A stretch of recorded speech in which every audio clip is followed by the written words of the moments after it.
can create an external API request from the bot builder, and the response that you get from the API call, you can send it in the next step to the end user as a text message.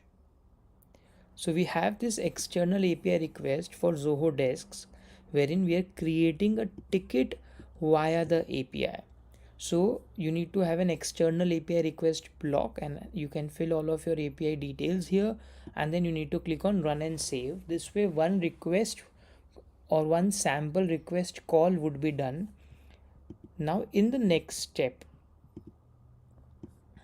you need to click on the plus icon and then click on save variable value, and the response from your external request would be visible here. And then you can, if you have more than one response, you can map multiple fields here.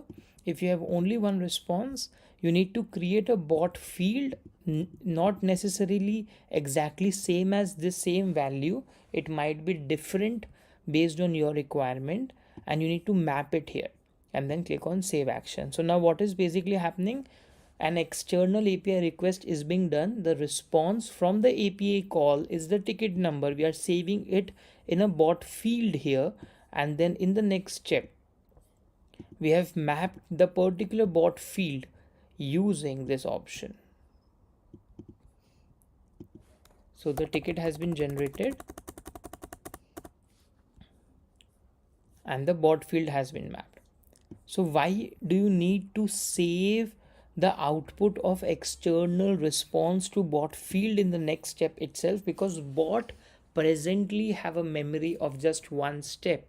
So if you have more than one fields in the output, you can create multiple bot fields and map them in the next step itself, and then use it in various steps ahead. Because once you save the variable here in the bot field, it gets stored in the particular bot field variable and can be reused in any further steps.